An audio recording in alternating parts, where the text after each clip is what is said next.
بسم الله الرحمن الرحيم. السلام عليكم ورحمة الله وبركاته.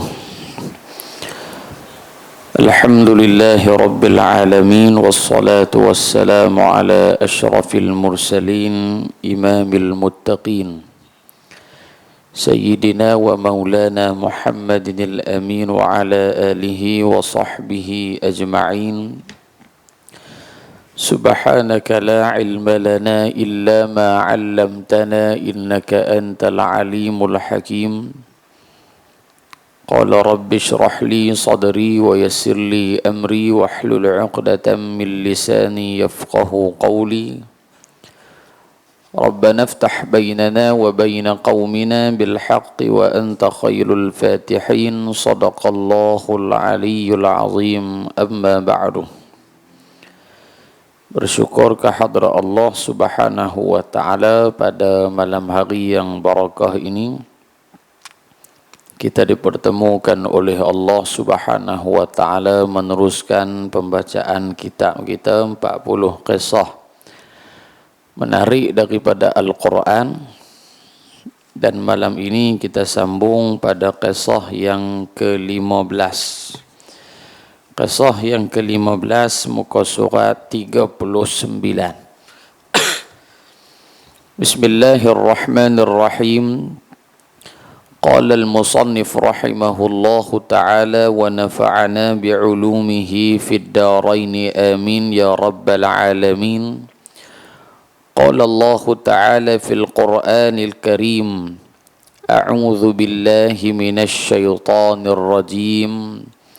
وَإِذْ يَمْكُرُ بِكَ الَّذِينَ كَفَرُوا لِيُثْبِتُوكَ أَوْ يَقْتُلُوكَ أَوْ يُخْرِجُوكَ وَيَمْكُرُونَ وَيَمْكُرُ اللَّهُ وَاللَّهُ خَيْرُ الْمَاكِرِينَ. صدق الله العظيم. Firman Allah Subhanahu wa taala di dalam surah Al-Anfal. Surah Al-Anfal adalah menceritakan tentang di antaranya ketika mana Islam menang dalam peperangan dan bagaimanakah untuk membahagikan harta rampasan perang ataupun ghanimah. Maka Allah Ta'ala sebut di awal surah Al-Anfal ini, yas'alunaka 'anil anfal, dan tanyalah kepada Muhammad sallallahu alaihi wasallam 'anil anfal, tentang harta rampasan perang. Kerana para ulama menyatakan ketika mana Islam menang dalam peperangan, para sahabat Nabi sallallahu alaihi wasallam depa nak beda dah sendiri-sendiri. Allah Ta'ala uji para sahabat dengan harta rampasan perang yang banyak, sehingga kan sahabat Nabi sallallahu alaihi wasallam dia jadi kelabu mata sah. Ini fitrah manusia. Allah turun ayat ni, yas'alunaka 'anil anfal. Wahai sahabat Muhammad, tanyalah dulu, tanya bagi tahu dulu kepada Muhammad sallallahu alaihi wasallam bagaimanakah kita nak membahagi-bahagikan harta rampasan perang. Dan ayat tersebut juga menunjukkan bahawasanya di antara keistimewaan dan juga kemuliaan yang Allah beri kepada umat Muhammad sallallahu alaihi wasallam berbanding umat-umat yang terdahulu, boleh makan harta rampasan perang. Kerana umat selain daripada umat Muhammad sallallahu alaihi wasallam diharamkan oleh Allah untuk makan harta rampasan perang. Jadi banyaklah keistimewaan umat Rasulullah sallallahu alaihi wasallam. Dan di dalam surah Al-Anfal, ayat yang kita baca tadi, ayat 30, Allah Subhanahu wa taala menceritakan konspirasi ataupun perancangan jahat yang dilakukan oleh orang-orang musyrikin Makkah Al-Mukarramah terhadap baginda Rasul sallallahu alaihi wasallam, yang mana mafhum firman Allah Subhanahu wa taala tersebut Dan ingatlah wahai Muhammad, ketika orang-orang kafir musyrik Makkah menjalankan tipu daya terhadapmu untuk menahanmu. Jadi jalan yang pertama untuk mereka menyekat dakwah Nabi sallallahu alaihi wasallam iaitulah liyuthbituka, nak menangkap kamu. Sebahagian yang lain kata nak ikat kamu pada malam tersebut wahai Muhammad sallallahu alaihi wasallam, atau membunuhmu atau mengusirmu. Jadi tiga cara yang digunakan oleh orang musyrikin nak menghalang pergerakan dakwah Nabi. Yang pertama mereka nak tangkap, bohlam jara tangkap. Yang kedua nak bunuh. Dan yang ketiga, kalau tak boleh tangkap, kalau tak boleh bunuh, kita usir, kita halau Muhammad keluar daripada bumi Makkah Al-Mukarramah. Mereka menjalankan tipu daya dan Allah menggagalkan tipu daya mereka. Kerana Allah Subhanahu wa ta'ala sebaik-baik yang menggagalkan tipu daya.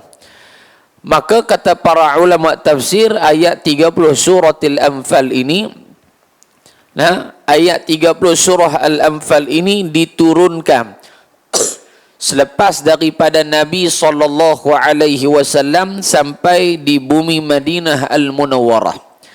Kerana perancangan yang dilakukan oleh musyrikin Makkah, yakni Abu Jahal dan juga koncu-koncu dia, nak tangkap Nabi, nak bunuh Nabi, nak usir Nabi daripada Makkah.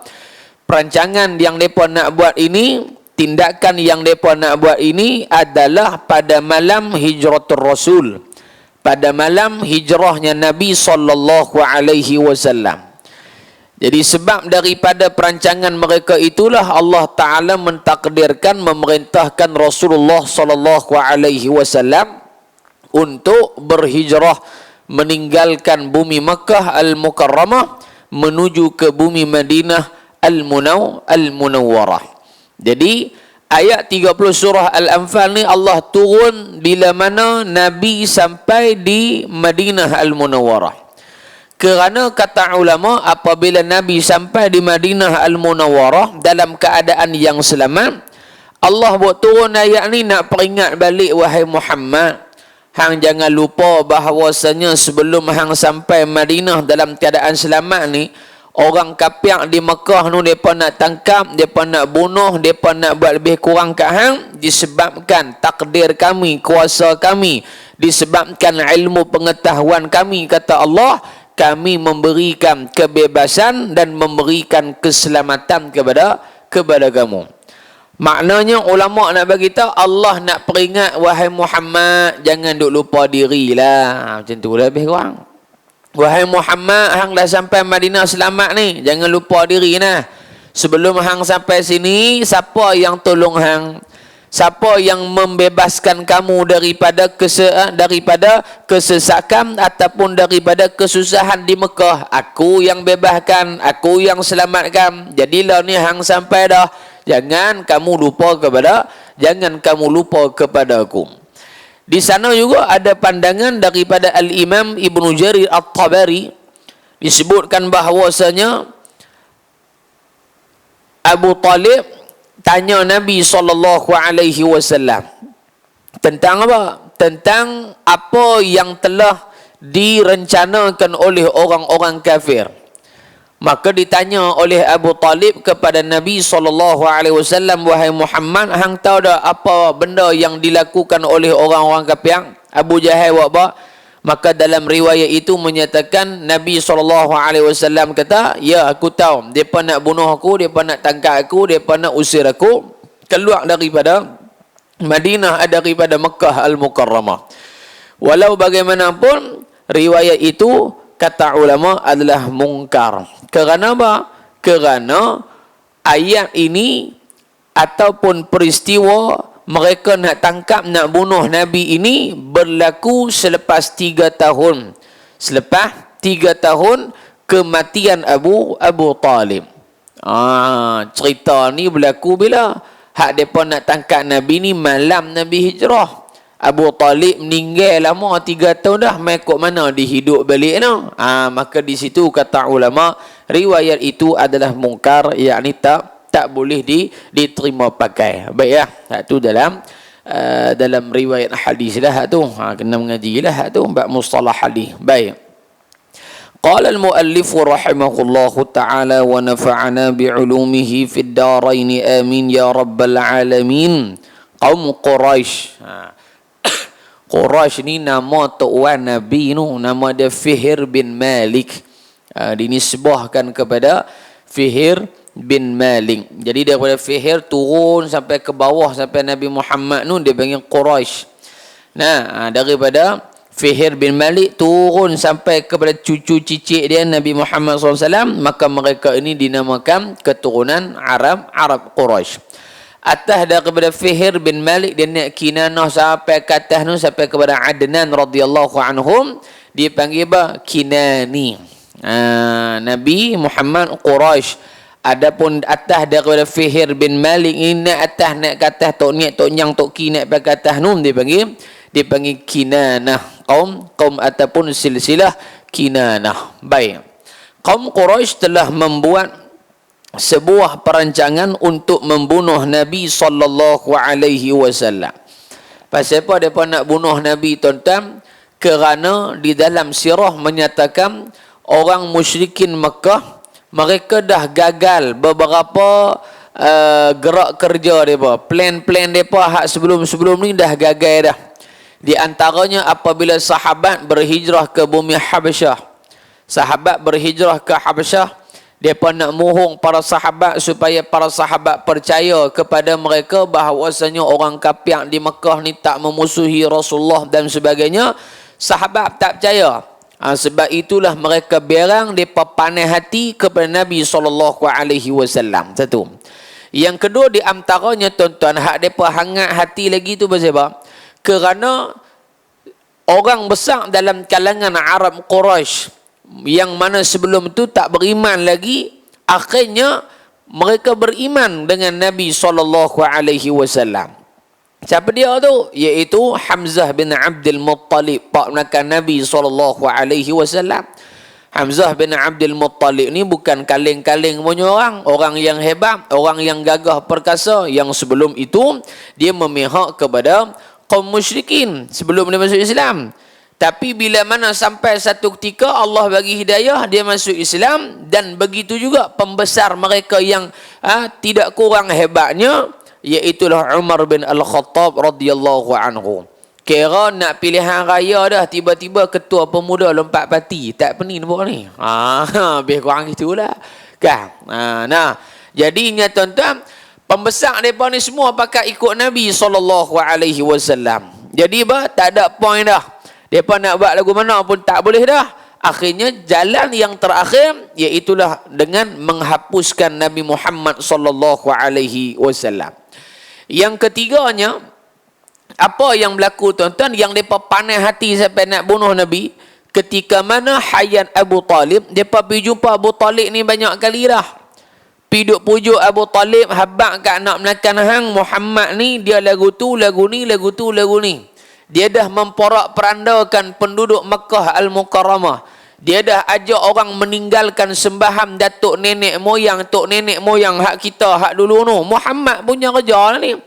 Sehingga kan disebutkan dalam kitab Hayatus Sahabah, menyatakan bahawasanya seorang pembesar Quraisy di Makkah Al-Mukarramah, dia mai jumpa Nabi SAW. Dia kata, "Hei Muhammad, antara hang dengan Abdullah dengan pak hang mana bagus?" Oh, main pak pula, kasar betul. Dia kata, "Antara hang dengan pak hang mana bagus?" Nabi sengap. Lepas tu dia tanya, "Wahai Muhammad, antara hang dengan tok wan hang Abdul Muttalib, siapa bagus ke?" Maka Nabi SAW sengap. Nabi tak balas apa. Maka tuan-tuan, nak ajak kita, orang yang benci pada kita ni, kalau kita tak layan dia, rupanya dia lagi tak senang duk. Dia lagi tak senang duk. Maka begitu hal keadaan yang ditunjukkan oleh Nabi SAW. Orang ejek kita, buat bodoh ya, biar dia panas seorang-seorang dia. Kan? Orang fitnah kita, duk sengak ya, buat tak tahu ya. Pasal apa? Pasal duk layan pun jadi bodoh lagu dia kan. So pakih kita umat Islam secara amnya nak menghapuskan judi tak, kalau boleh tak ada. Arak kalau boleh tak ada. Ada orang hak meroyan, ada, tak payah bang siapa kan. Adik-beradik dia ramai kat aku belah ni. Kan, bukan belah ni, belah negeri ni lah. Dari mana tak tahulah, pasola, pasang gebu apa. Kan, duk meroyan tak? Dia meroyan kok nu, meroyan kok ni, meroyan kok nu. Padahal dia berpahaman sekian-sekian. Dan sepanjang kita duk mengaji ni, tidak ada satu pahaman, yakni selain daripada ajaran Islam, tidak ada fahaman yang menghalalkan arak dan judi. Tak ada lagi takatlah. Hang malah Buddha besar mana pun, tak ada. Bahkan fahaman Buddha ni sangat mementingkan akhlak dan juga moral Buddha. Macam mana kamu mengatakan yang kamu berpahaman Buddha sejati, hal keadaan kamu melanggar apa yang telah ditetapkan oleh pahaman kamu. Walaupun tak betul kita dah. Walaupun pahaman Buddha tu tak betul pada hakikatnya sembahan dia, tetapi apa? Tetapi pasal apa dalam pahaman Buddha dia ada amal-amal kebaikan, akhlak-akhlak yang baik, kerana fitrah kejadian manusia suka kepada sifat-sifat yang baik.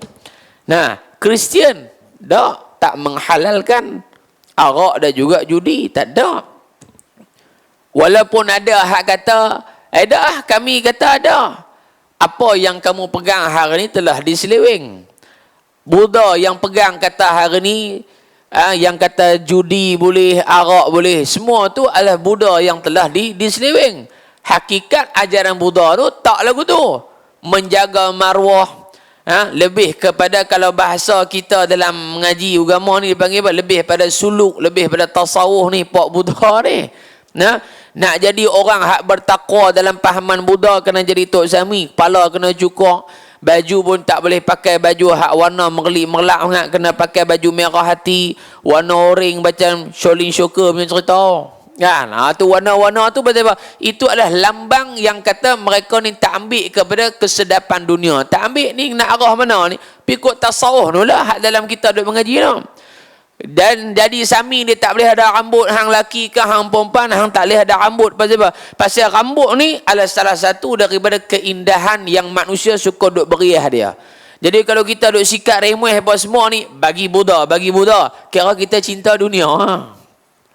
Jadi tuan-tuan kena mau duk cukur bang, bulan depan mau duk cukur bang, ni mau dunia mah. Nampak tak? Hak tu pahaman dia. Ada pun Islam tak. Pasal apa? Fitrah manusia. Nabi bukan duk cukur rambut sedia-sedia. Waktu haji umrah cukur rambut. Waktu tak umrah, rambut Nabi ada yang jumah, ada yang wafrah, ada yang limah rambut Nabi SAW. Jadinya apa? Ada hak baik, hak depa tu. Tetapi ada yang baik itu melanggar fitrah manusia. Mana boleh semua orang kepala rambut botak? Tak boleh. Tuan-tuan bayang tengok. Syarakan pada orang Islam. Kita semua memang semua kepala botak cin guna. Pelik kan no? Nampak macam tayar motor pun. Kan? Tak sesuai dah. Ada orang nak rambut panjang, ada nak rambut pendek. Harus dipersilakan. Ini fitrah manusia. Suka kepada keindahan, solek dan sebagainya. Laki ke perempuan biasa.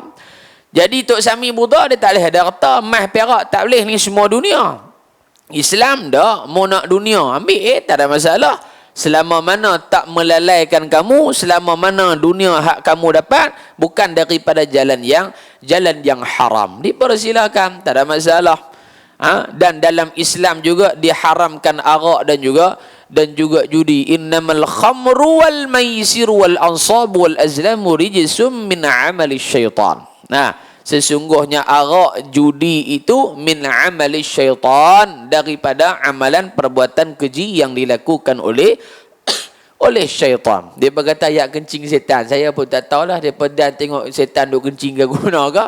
Wallahu a'lam. Ala kulli hal, kalau tanya orang mana pun dia akan jawab kata arak itu benda yang tak baik. Jadi kalau ada Buddha di Malaysia yang minum arak, maknanya semua Buddha palsu semua.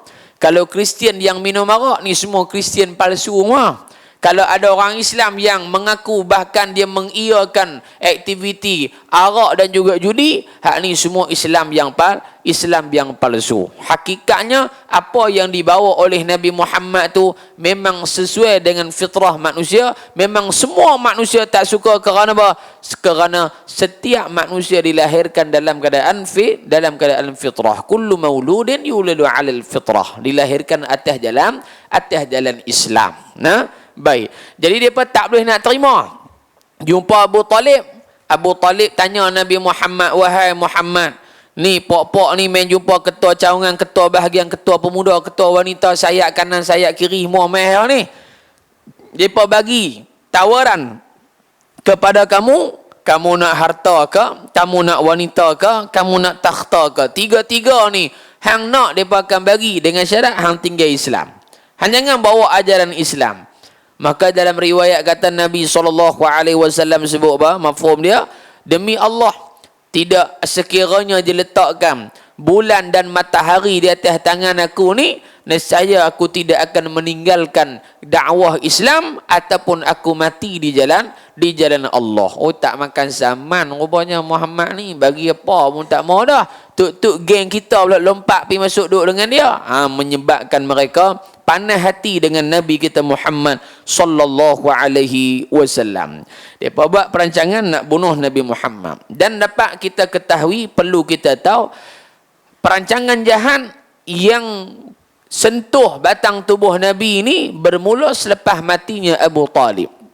Maknanya sebelum Abu Talib mati, mereka tak berani sentuh Rasulullah. Kerana apa? Di mana sahaja Rasulullah ada, di situ akan ada Abu Talib.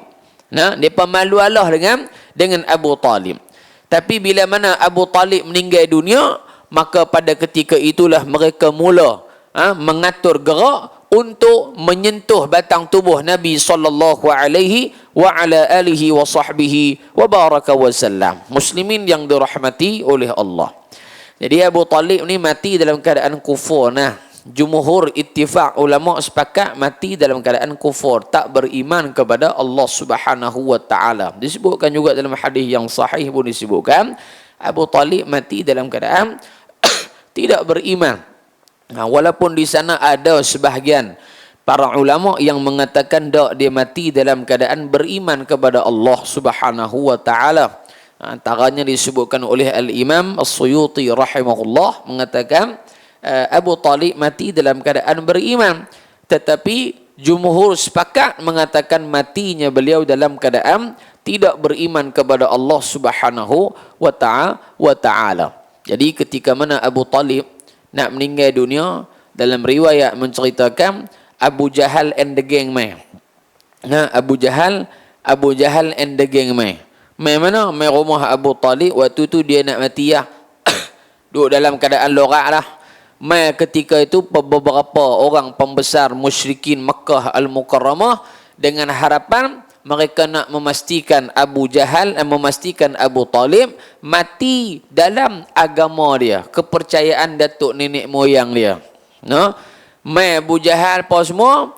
Lepas mereka mai pula Nabi SAW. Bila main Nabi SAW disyarahkan oleh guru kita, main Nabi SAW, Nabi kata, "Ya ammi, qul la ilaha illallah."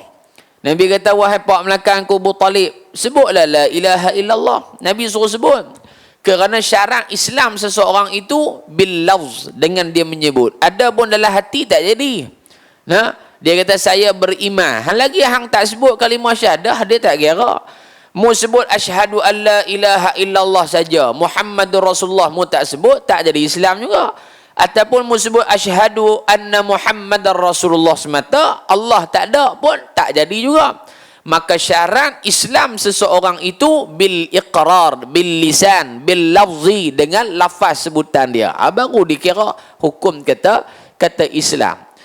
Bila mana Nabi suruh dia sebut la ilaha illallah, tiba-tiba Abu Jahal dia terus sampuk masuk. Dia kata apa? Adakah kamu nak ikut ajaran Muhammad? Dia potong trik terus. Dia potong terus. Tujuan dia apa? Nak pastikan Abu Talib ni mati dalam keadaan yang kufur kepada Allah.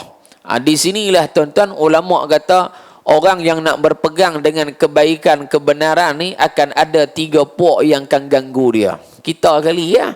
Yang pertama dia, yang pertama asyayatin. Yang kata setan ni, bangsa hak tak nampak tu, setan. Yang kedua al-munafiqin, orang-orang munafik. Yang ketiga al-musyrikin, orang-orang kafir. Duk jadi dah. Tak mau arak hak kafir ni makin lompat dulu ni. Ada juga hak munafik pun sama juga. La haula wala quwata illa billah. Nah, ni bahaya ni. Ada benda yang menyebabkan seseorang itu jatuh kepada syirik akbar. Syirik akbar ni boleh jadi pada kufur, murtad. Apa dia apa? Antaranya apa dia? Yang dikatakan kufur akbar ni yang boleh bawa pada murtad, apa dia? I'tirad. Nah, i'rad. Apa dia i'rad? Maknanya berpaling tadah daripada ajaran Allah Subhanahu wa taala. Ataupun istibkar, dia sombong, bongkok kepada ajaran Allah Subhanahu wa taala. Dia buat peleceh ni, apa arak ni tak apa, minum pun tak apa kan nak jadi apa pun, Jepun pun tengok tu maju minum arak okey gitu. Jadi orang hak lagu ni bila dia bercakap lagu tu boleh rosak iman dia, boleh mengeluarkan dia daripada akidah yang ditinggalkan oleh Nabi kita Muhammad sallallahu alaihi wasallam. Jadi Abu Jahal kata, "Hei Abu Talib, hang nak ikut ajaran Muhammad ke?" Nabi Muhammad kata lagi, "Sebut la ilaha illallah, aku akan jadi saksi untuk kamu di hadapan Allah." Nabi jamin Nabi nak tolong Abu Talib Akhirnya Abu Talib kata apa? Abu Talib dia kekal di atas pegangan dia. Akhirnya dia mati dalam keadaan tidak beriman kepada Allah Subhanahu wa taala. Bila mana mati Abu Talib dalam keadaan tak beriman, Nabi sedih dan Nabi SAW nak doa kepada Allah supaya mengampunkan kesalahan dosa Abu Talib. Akhirnya turun firman Allah Subhanahu wa taala di dalam surah Taubah ayat 113. Allah Taala nyatakan, "A'udzu billahi minasyaitonir rajim. Ma kana lin-nabiyyi wal-ladzina amanu ay yastaghfiru lil-musyrikeen walau kanu uli qurba min ba'di ma tabayyana lahum annahum ashabul jahim." Allah Taala sebut bahawasanya dia tak dibenarkan ke atas Nabi, terutamanya Muhammad sallallahu alaihi wasallam, apa dia? Walladzina amanu, dan juga orang-orang yang beriman, ay yastaghfiru lil musyrikin, minta doa kepada Allah supaya mengampunkan dosa orang-orang musyrik, orang kafir ataupun doa supaya mereka ni dimasukkan ke dalam syurga Allah Subhanahu wa taala. Tak boleh, hukum dia haram, dosa. Walaupun mereka itu, mereka yang kamu duk minta supaya Allah ampunkan dosa dia, uli qurba, daripada kaum kerabat kamu. Bapa kamu mati kafir, haram kamu tak boleh doa kat dia.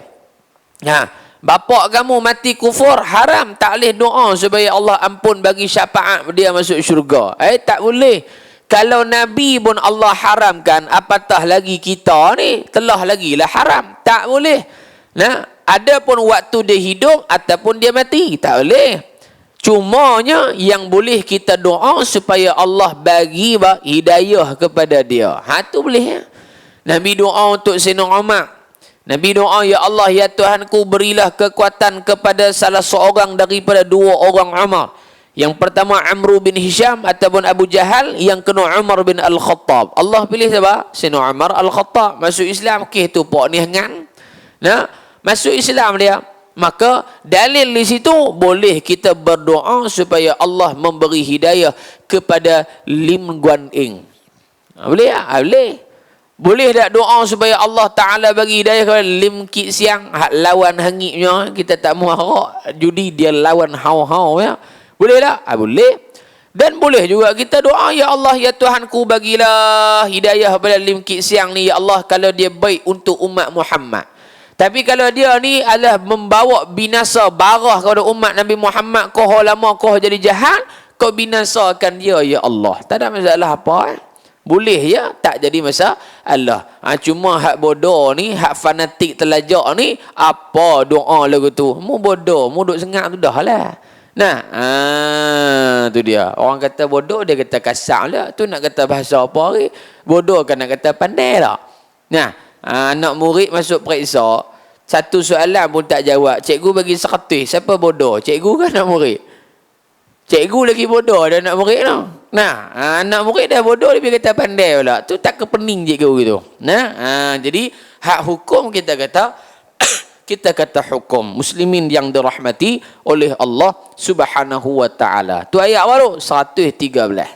Turun mula ayat yang seterusnya surah Al-Qasas ayat 56. Innaka la tahdi man ahbabta walakinnallaha yahdi man yasha. Muhammad, sesungguhnya kamu tak boleh bagi hidayah. Hidayah sini maknanya Islam, iman lah. Nah, tak boleh bagi hidayah iman Islam kepada siapa? Man ahbabta, kepada siapa yang kamu suka. Oh, kalau lagu tu senang lah tuan-tuan. Nah, kalau lagu tu senang, tu dia. Walakinnallaha yahdi man yasha, akan tetapi Allah Taala yang berkuasa memberi hidayah iman Islam kepada sesiapa yang dia nak. Wa huwa a'lamu bil muhtadin, dan Allah Taala Maha mengetahui siapa yang dia nak bagi hidayah. Tu kerja dia tuan-tuan. Kerja kita usaha berdoa supaya Allah Taala bagi dia hidayah. Adapun Allah nak bagi tak bagi, hak tu dia punya kerja. Baik. mereka di sini mereka pembesar Quraisy bermesyuarat di Darun Nadwah, iaitu rumah Qusay bin Kilab, yang menjadi tempat orang-orang Quraisy memutuskan sesuatu keputusan. Lebih kurang markah mereka ni. Kan? Kira orang panggil apa? Orang panggil kalau musim pilihan raya ni panggil khemah panas.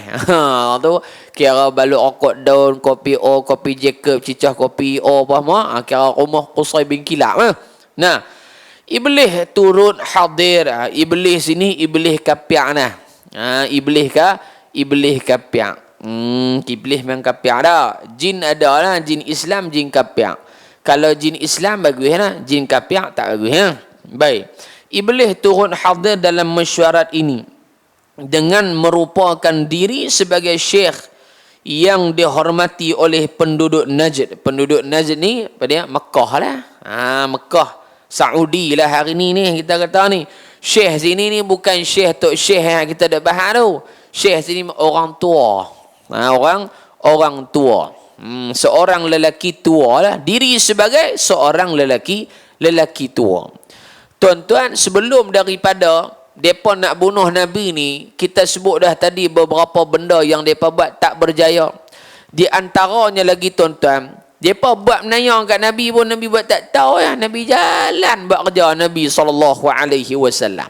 Di antaranya disebutkan dia, kemuncak last sekali sebelum mereka nak putuskan nak bunuh Nabi Muhammad ni, antaranya anak Abu Lahab, anak Abu Jahal. Anak Abu Jahal ni siapa dia ni? Sepupu Nabi lah. Abu Jahal, anak dia nama Utaibah.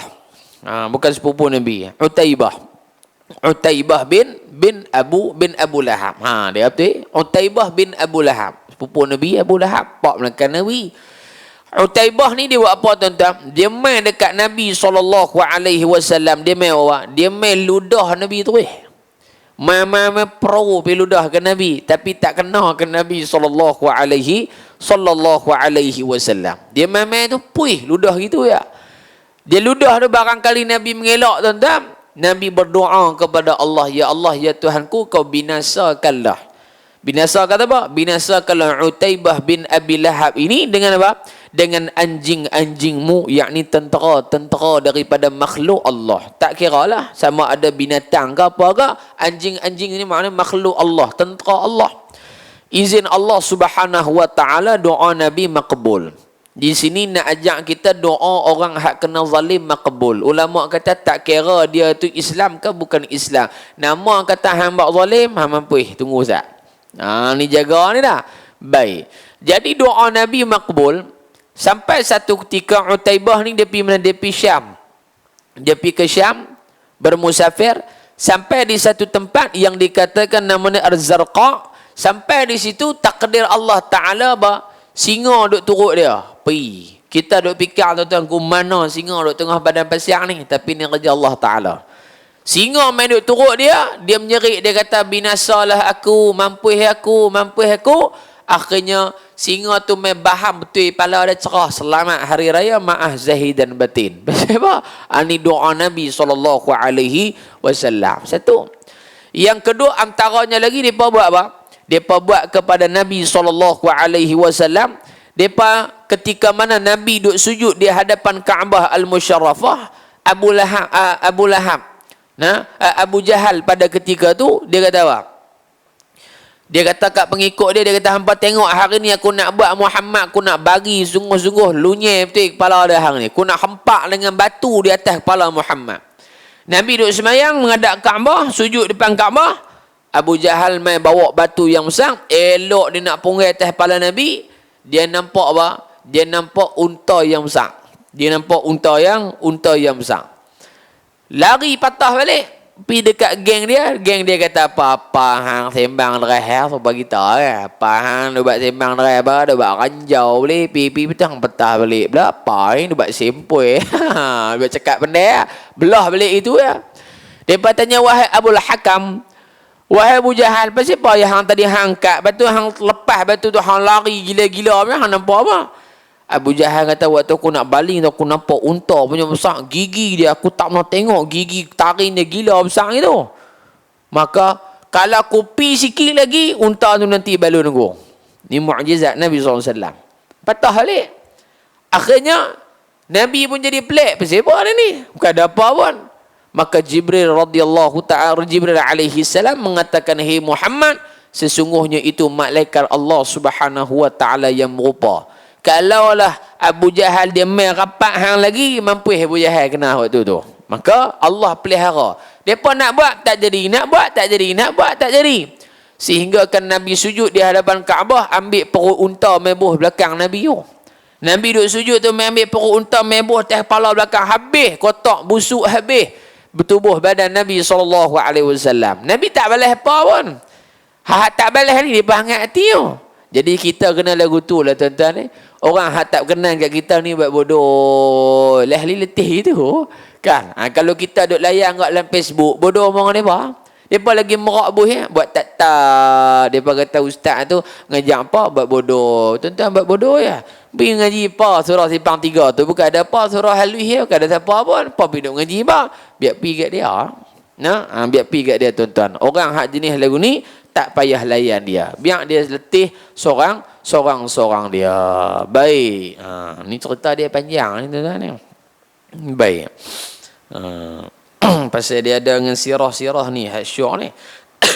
Iblis turut hadir dalam mesyuarat ini dengan merupakan diri sebagai syekh, yakni seorang yang tua yang dihormati oleh penduduk Najd. Mereka mula membentangkan, mereka sini pembesar Quraisy itulah, mula membentangkan idea-idea jahat mereka.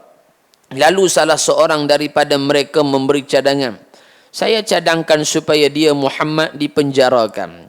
Nah, dengan itu dia tidak dapat lagi membuat perkara yang menyusahkan kita. Ini tuan-tuan. Apa hak Nabi lalui dulu lah ni, pembesar-pembesar negara duk beramai hak ni, hak kapiak duk buat dulu ni.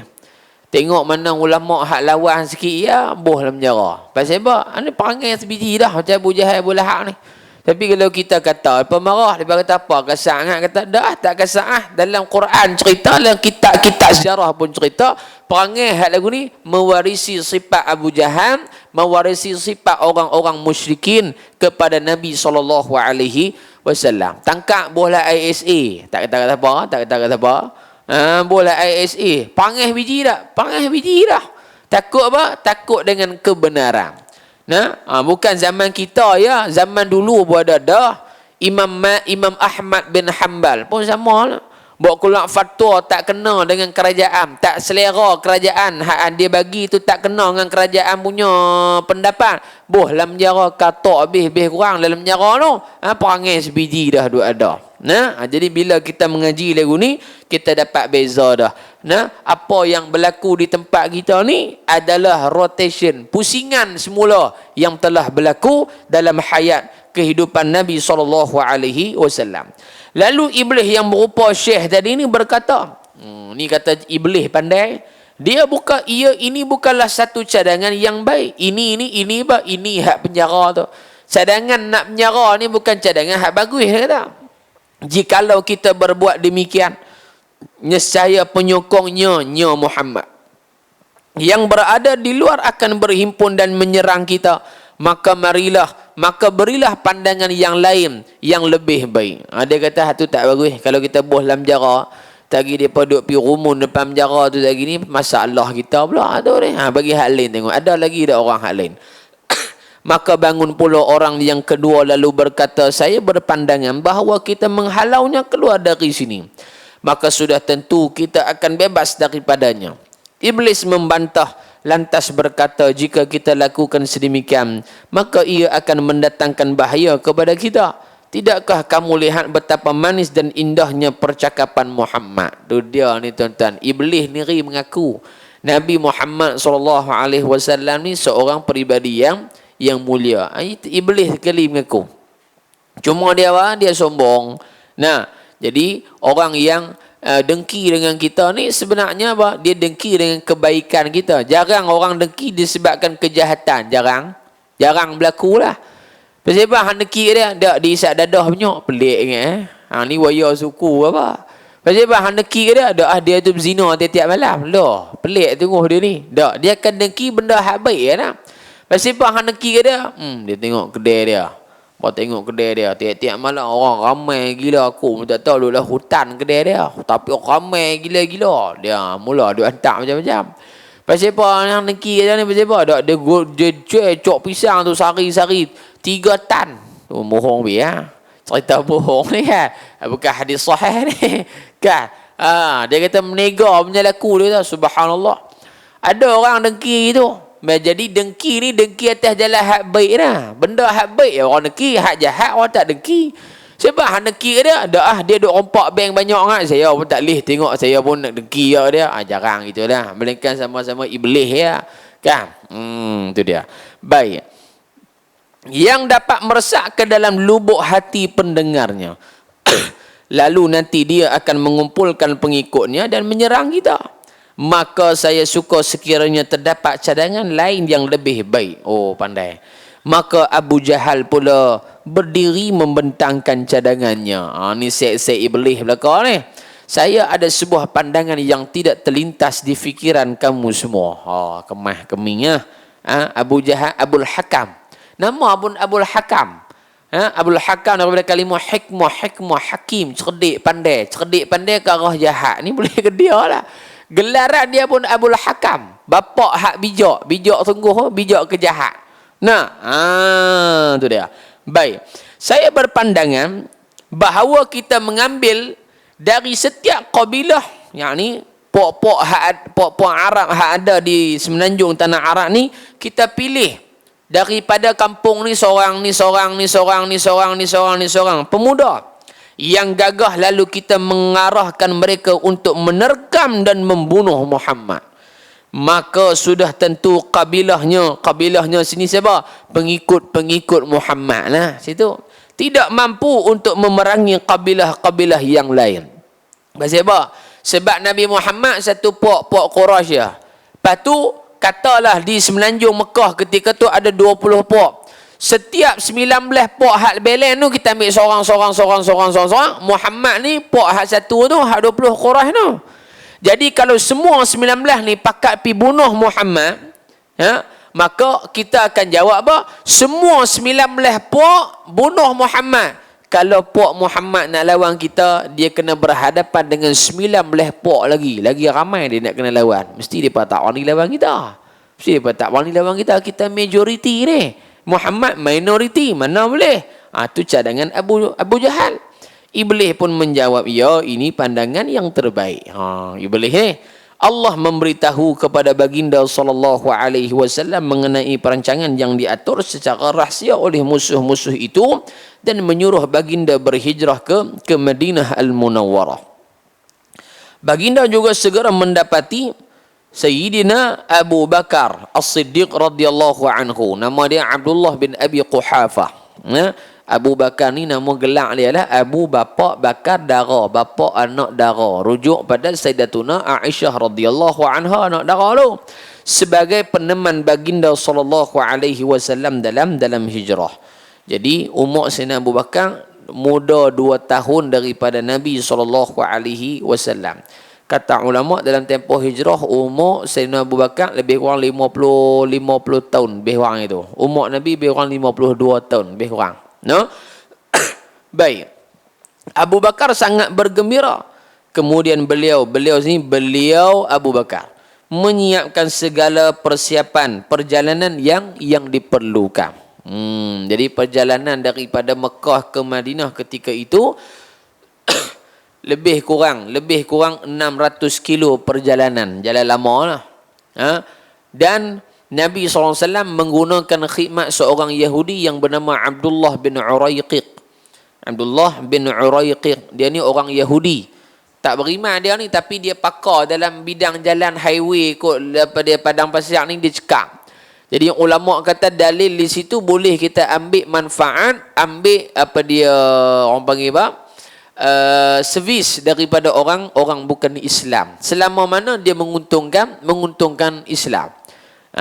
Tapi kalau ambil dia tu pi jalan tak bagus, you bawa I pergi genting Highland, amoy jumpa amoy di sana. Tu cuma cari pasal malu kan. Boleh tak berkawan dengan orang bukan Islam? Boleh, tak ada masalah. Menega dengan Cina boleh tak? Cina tu bangsa tak? Menega dengan bukan Islam. Cina hak Islam pun dah. Menega dengan apa? Buddha boleh, tak ada masalah. Selagi mana menega tu menega halal. Kalau menega babi tak jadi. Nah, tu dia. Dia jadi grapefruit. Rupanya ketagih tu kalau dia order kot grapefruit ni. Hak dia cukup hantu je buat kahwin. Dah kita duduk di sekolah ni tengok-tengok lagi grapefruit. Oh, jeng. Oh, sari-sari boleh 30 40 ringgit belayang je buat kahwin. Nah, cah dia 8 ringgit 10 ringgit. Kalau tapau murah ke dah. Tapau murah sikit. Tengah-tengah tu tak kena bayar apa. Grapefruit dia boleh tahan kot. Apa dia tu panda. Food panda apa? Food panda payah sikit saya tak reti pakai tu. Dia minta ni. Oh, lambat sampai duk lapak ni perut ni. Balas hak mana boleh tu. Jadi guna Abdullah bin Urayqiq. Dia jadi food panda. Dia tahu barang hak dia bawa tu barang haram, tak boleh dia ambil dah. Tengok-tengok order bak kutih. Oh, loh. Bak kutih. Fresh bak kutih. Babi fresh. Bak kutih tu babi tak? Babi. Ataupun tulis khinzir. Sup khinzir. Tak boleh, haram. Tak boleh itu. Sebab tu benda benda haram. Benda benda haram tak boleh. Pi hantar ke apa ke tak boleh. Baik. Pada malam itu, malam bila ni? Dhabit situ malam berlakunya peristiwa hijrah dan bersamaan malam depa kepung Nabi SAW. Pemuda-pemuda Quraisy, dhabit situ pemuda Quraisy semua tahun ini, semua pemuda mewakili kabilah hak ada di Mekah, yang ditugaskan datang berkumpul di sekitar pintu rumah Rasulullah sallallahu alaihi wasallam. Ketika itu baginda masih berada di dalam rumah. Apabila sampai masanya untuk keluar, baginda menyuruh Sayyidina Ali radhiyallahu anhu wa ardah supaya tidur di tempat tidur baginda. Jadi bila mana Nabi nak keluar, Nabi suruh Sayyidina Ali menjaga, mengganti tempat tidur Nabi sallallahu alaihi wasallam. Di sini ulama kata Sayyidina Ali waktu tu pemuda, remaja lagi. Tapi Nabi guna khidmat dia nak menunjukkan remaja sangat-sangat penting dalam perkembangan dakwah Islam. Kita buat program di masjid, takkan nak suruh tu imam umur 60 pacak banner. Lepas lah parik tu imam tu pergi. Nak langkah longkang tak lepas pasal kain kecil kan. Lah, ketegung lepas longkang tu. Tak jadi forum perdana, solat jenazah perdana tu mati tu imam tu. Suruh dia naik pacak bendera, gayat dah lah kecil manis, darah tinggi, naik atas pula pakai keras kong atas pokok tu ya. Jadi kena guna geng-geng muda ni. Macam mana yang dilakukan oleh Sayyiduna Ali radhiyallahu anhu? Ini dilakukan supaya orang-orang Quraisy tidak mengesyaki ketiadaannya. Nya siapa? Nya Rasulullah. Pada malam tersebut, Mereka sentiasa mengintai melalui lubang-lubang pintu untuk memastikan Rasulullah sallallahu alaihi wasallam tidak ke mana-mana. Malam tu depa buat siap dah. Nah, jadi di sini nak abang apa? Benda jahat ni ghalib biasa buat waktu malam. Benda jahat dah. Ghalib biasanya buat pada waktu malam. Orang merompak selalunya malam. Siang pun ada tapi selalunya malam. Nah, tu dia. Baik. Selepas itu Sayyidina Ali berselimut dengan selimut baginda. Selimut Nabi sini dalam kitab sebut selimut berwarna hijau. Selimut warna hijau dah. Bukan warna oranye dah. Warna hijau. Tak ada kena-mengena dengan apa dah. Pasal apa Nabi suka warna hijau? Kerana warna hijau ini pakaian ahli syurga. Tak kira orang kata politik pula. Tak. Bukan politik ni memang sungguh ni. Tak ada kena dengan politik apa. Kalau mau warna hijau kali pun mayang haram dak. Jangan dia mimpi masuk syurga dah. Kalau kelabu asap kamu mayang elok semua, insya-Allah berpakaian ahli syurga. Dan Rasulullah keluar melintasi pemuda-pemuda itu sambil membaca ayat. Dalam kitab ni disebut daripada ayat 9. Dalam tafsir Ibnu Katsir dia kata Nabi mula baca pada ayat pertama Yasin wal Qur'anil Hakim sampai ayat ke-9 wa ja'alna min baini aydihim saddan wa min khalfihim sadda fa aghshaynahum fahum la yubsirun. Surah Yasin. Ni dia kata ni ayat pelepas JPJ. Dia kata ayat pelepas JPJ. Tak tu lah jadi kedak lah. Takut pelepas masuk dalam. Pelepas juga. Pelepas masuk dalam. Nah. Kalau dia yakin try buat tengok lah. Saya tak bisa buat lagi. Duk try dah baca ya. Baca tapi JPJ tahan juga. Nah. Maknanya kita tak apa nak yakin. Tu dia. Dan kami sini Allah. Dia kata apa siapa Allah guna kami. Allah banyak ke? Jangan kata gitu. Boleh murtad. Yang kata kami ni nak menunjuk ta'zim, nak menunjukkan betapa kuasanya Allah. Nah, jadikan sekatan di hadapan mereka. Sadar tu dinding je. Kita tengoklah ayat tu. Nun bertemu dengan mim. Tu dia. Situ kena baca ikhlas. Boleh baca rapat mulut, boleh baca renggang mulut. Kadar renggang mulut agak-agak boleh lalu sehelai kertas A4. Tapi jadi tu imam jangan duk pegang kertas A4 pula. Bengong orang kata gitu tak. Lagi dia kata apa tu imam ni duk main trompet apa betul bayang ni. Sekadar-kadar. Wa ja'alna mim rapat beli. Wa ja'alna min baini aydihim saddan wa min khalfihim sadda. Ma'iwak situ. Nah. Behang tu. Yubsirun. Ra tu jangan baca tebal, baca nipis. Sebab sebelum dia tu berbaris kasrah. Yubsirun. Tak boleh yubsirun. Tak apa nak tepat. Tak apa nak tepat. Oi payah ni tajwid ni. Payah tu tajwid ni orang kata senang ke mana kita tak tahu. Payah ni tajwid ni. Payah tu lari banyak. Pasal ustaz duk suruh baca. Buka speaker luar pula bini duk dengar di rumah pula. Lagi bini kata siapa baca, siapa teruk orang baca tu. Dia tak tahu laki dia baca. Dia dengar kata laki dia duk nyanyi lagu Scorpion ni. Scorpion boleh ke dia. Baca Quran jeng terus.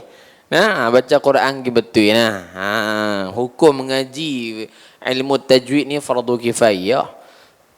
Hukum mengaji dia fardu kifayah. Tapi baca Quran dengan tajwid fardu ain. Ma la yatimmu bihi. Apa dia tu kaedah usul fiqh ni kata apa? Setiap benda yang tidak sempurna dengan setiap benda yang wajib, jika tidak sempurna dengannya, maka benda tu wajib bagi dia kena buat. Nak baca Quran dengan tajwid, hukum dia fardu ain. Jadi tajwid ni hukum asal dia fardu kifayah. Jadi belajar dia fardu kifayah. Mu nak baca Quran wajib kena baca tajwid. Fardu ain juga ada cerita dia. Dia buat pening mah. Mengaji nah nun mati, tanwin, nun mati, tanwin jadi 4 hukum, izhar, ikhfa, idgham. Tu dia. lepas tu mim mati. Macam-macam lah. Tapi orang kita dia tak ambil berat pasal tu. Kena baca lagi betul lah dalam suratul Fatihah tu. Kena dia ada syaddah. Berapa syaddah? Iyyaka ihdinas sirata. Sirata tu ada syaddah. Jadi ikut pada tulisan dia, sa tu ihdinas siratal mustaqim. Sa tu ada dua. Tapi dibuang satu, digantikan dengan syaddah seolah-olah dia tawallud, dia beranak ada dua kali. Ihdinas sa pertama, sira sa kedua. Tu dia. Baik. Dengan itu dan kami jadikan sekatan di hadapan mereka dan sekatan di belakang mereka. Mereka ni pemuda-pemuda tu dah. Lalu kami tutup pandangan mereka, maka dengan itu mereka tidak dapat melihat jalan yang benar. Dengan itu Allah menjadikan mereka tertidur. Kita lah surah tak dah baca waja'alna dah. Letak jalan terus. Tak tu jalan terus. Jadi kita khusnuzan kat dia, barangkali kawan sebelah buih waja'alna. Lah. Siapa Haji Lena? Dia sebelah baca waja'alna. Tak ada pasal kawan sebelah kena. Mulina orang lain yang kena dah. Baik. Dan baginda keluar tanpa dilihat oleh sesiapa pun. Rasulullah terus berjalan sehingga berjumpa Sayyidina Abu Bakar As-Siddiq.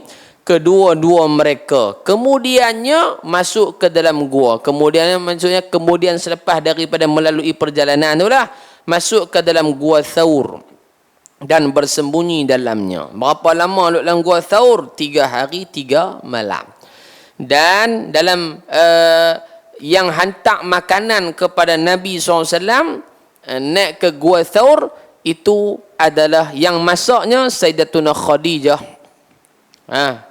Yang masaknya iaitulah siapa dia? Iaitulah Asma radhiyallahu taala anha wa ardaha. Sayyidatuna Asma yang bawa makanan pi naik gua Thaur. Dalam disebutkan oleh guru kita, Sayyidatuna Asma pada ketika tu kakak Sayyidina Abu Bakar, dia mengandung dalam lingkungan 6 bulan usia kandungan dia. Ragah bukit umur 6 bulan. Subhanallah, malam-malam buta naik. Satu. Dan dalam riwayat yang lain kata bila mana Nabi masuk duduk dalam gua tu sebelum masuk gua tu Sayyidina Abu Bakar cek dulu. Cek dulu lubang-lubang ada tutup baru dia panggil Nabi SAW. Lepas tu Nabi letih sangat. Nabi tidur atas riba Sayyidina Abu Bakar sampai terlena. Tu dia menantu tidur atas paha pak mentua. Biasa tidur tak ada tidur, tak duduk kena bojek tengah belakang ya. Tak ada tidur pun. Nabi boleh tidur atas paha pak mentua Sayyidina Abu Bakar. Tidur itu. Waktu duduk tidur tu Sayyidina Abu Bakar tengok ujung kaki dia ada lubang satu tak tutup. Dia pergi tampan dengan tapak kaki dia. Dalam setengah riwayat kata kalau jengking mektik tu. Setengah lagi kata dak ulak mektik tu. Mai patut tu. Menyebabkan Sayyidina Abu Bakar ni angkat kaki dia. Dia tahan sakit sampai dia teriak. Menitik jatuh yak mata atas muka Nabi. Nabi jaga. Nabi tanya, "Ma you bekika? Why are you crying?" Memang itu dah. Hang teriak siapa ni? Lalu kata Sayyidina Abu Bakar, "Ya Rasulullah, kaki saya ni duk tampan lubang ni. Kena ketik menetang paha tu sakit kan? Saya tak mau dia keluar sekali dia keluar dia mencederakan kamu pula." Nabi kata, tak apa. Angkat kaki hang. Kalau kita aku mana? Tahu dah kata ulak, kita belah keluar lu, mampu pergi hang. Duk tu ya. Nabi dak dah. Nabi suruh angkat buka lah. Takdir Allah Taala ulak. Kita pakai riwayat hak ulak. Walaupun ada yang kata hak ni apa dia palsu dan sebagainya, haduk kata palsu ni kita dah tahu dah apa, tak ada sebut dah. Ada dalam riwayat sebut. Barangkali tak palsu lah. Ulama sebut dalam kitab-kitab depa dah. Baik. Jadinya dia ulak tu Nabi tanya dia, "Hei, pasal apa hang ketik kawanku ni?" Ulak dia kata, "Ya Rasulullah, aku duduk dalam lubang ni lama dah duduk dengar pasal hang dia teringin nak tengok hang, tiba-tiba hang masuk kawan hang pi palam lubang ni. Aku tak ingat. Aku nak tengok muka hang, dia pi palam dah, aku palam kaki dia." Hari ni dia boleh tengok muka Nabi SAW. Tu dia. Akhirnya nak habis ni. Akhirnya depa ni masuk rumah Nabi, tengok-tengok tak ada, Sayyidina Ali ada. Dia tanya, wahai Ali, Muhammad mana?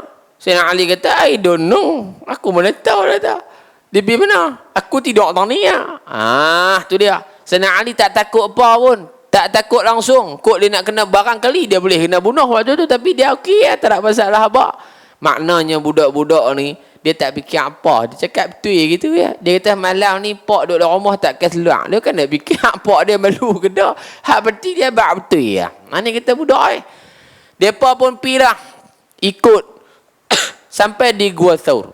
Tapi depa tak tahu Nabi duduk dalam Gua Thawr pasal apa. Kata guru kita, Nabi waktu tu bukan pingin Sayyidina Abu Bakar, Nabi bawa juga beberapa ekor kambing. Supaya Nabi lalu, kambing hak belakang ni tolong kabuhi tapak kaki. Jadi tuan-tuan malam ni main surau ni bawa kambing tak? Tak bawa lah. Kita naik motor lah. Kalau kau ni kena bawa kambing lepas ni. Kita pergi kedai petani bawa kambing 2-3 ekor. Takut bini kita cam.